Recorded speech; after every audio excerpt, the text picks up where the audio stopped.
सीधा करी धरा है सीधा करी दुया तो दो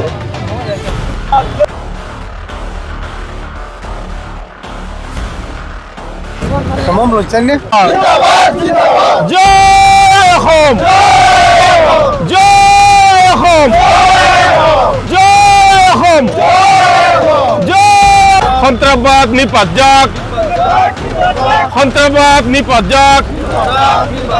भारत माता जिंदाबाद भारत माता जिंदाबाद पाकिस्तान जय होम नेमसूद जिंदाबाद नेमसूद जिंदाबाद इंडियन आर्मी जिंदाबाद असम पुलिस जिंदाबाद সন্ত্রাসবাদ নিপাত সন্ত্রাসবাদ নিপাত সন্ত্রাসবাদ নিপাত পাকিস্তানি সন্ত্রাসবাদী মুর্দাবাদ পাকিস্তানি সন্ত্রাসবাদী মুর্দাবাদ ভারত মাতা জিন্দাবাদ জয় হোম জয় হোম জয় হোম সন্ত্রাসবাদ মুর্দাবাদ সন্ত্রাসবাদ হুঁশিয়ার সন্ত্রাসবাদী হুঁশিয়ার পাকিস্তান হুঁশিয়ার জয় home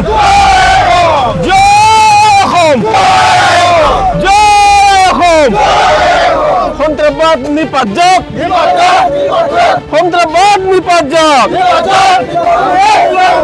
name so long live সন্ত্রাসবাদী হুঁশিয়ার পাকিস্তান হুঁশিয়ার পাকিস্তান হুঁশিয়ার জয় হোম জয় হোম সন্ত্রাসবাদ নিপাত সন্ত্রাসবাদ মুর্দাবাদ পাকিস্তান মুর্দাবাদ পাকিস্তান মুর্দাবাদ জয় হোম সন্ত্রাসবাদী হুঁশিয়ার সন্ত্রাসবাদী নিপাত সন্ত্রাসবাদী হুঁশিয়ার ইণ্ডিয়ান আৰ্মি লং লিভ। আপোনালোকে গমেই পায় যে জম্মু কাশ্মীৰৰ পেহেলগামত আমাৰ 29জনকৈ ভাৰতীয় লোকক উগ্ৰপন্থীয়ে সন্ত্ৰাসবাদীয়ে গুলীয়াই হত্যা কৰিছে। লগতে জানটো আলী নামৰ এগৰাকী আমাৰ বীৰ সৈনিককো সন্ত্ৰাসবাদীয়ে গুলীয়াই হত্যা কৰিছে। আজি আমি তাৰ প্ৰতিবাদ জনাইছোঁ। আমি আজি হিন্দু মুছলিম কৰি থাকিলে নহ'ব।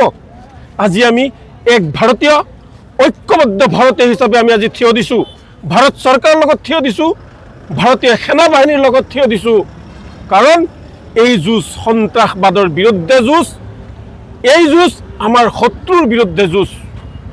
আমি চৰকাৰক আপোনালোকৰ জৰিয়তে আহ্বান জনাওঁ, দাবী জনাওঁ যে যিসকলে আমাৰ সেনা জোৱানক গুলীয়াই হত্যা কৰিছে, যিসকলে আমাৰ সেনা জোৱানক শ্বহীদ কৰিছে আৰু যিসকলে আমাৰ 29জনকৈ ভাৰতীয়ক হত্যা কৰিছে, তেওঁলোকক বিচাৰি বিচাৰি বিচাৰি মুকলিকৈ গুলীয়াই হত্যা কৰক ভাৰত চৰকাৰে। ইয়াকো আহ্বান জনাওঁ যে পাকিস্তানৰ ওপৰত আজিয়ে ইয়াৰ ষ্ট্ৰাইক কৰিব লাগে। পাকিস্তানক বিশ্বৰ মানচিত্ৰৰ পৰা নোহোৱা কৰি দিব লাগে। পাকিস্তান এটা বৰ বেয়া ৰাষ্ট্ৰ। আপোনালোকে দেখা পায় মাজে মাজে পাকিস্তানত কি হয়, আমি সংবাদ মাধ্যমৰ জৰিয়তে দেখা পাওঁ। কেতিয়াবা ৰেলত বোমা দিয়ে, কেতিয়াবা মছজিদত বোমা দিয়ে, কেতিয়াবা সাধাৰণ মানুহক গুলীয়াই হত্যা কৰে। গতিকে এইটো সমগ্ৰ বিশ্বৰ যি নেতাসকল আছে সেই নেতাসকল উলিয়াই আহিব লাগে।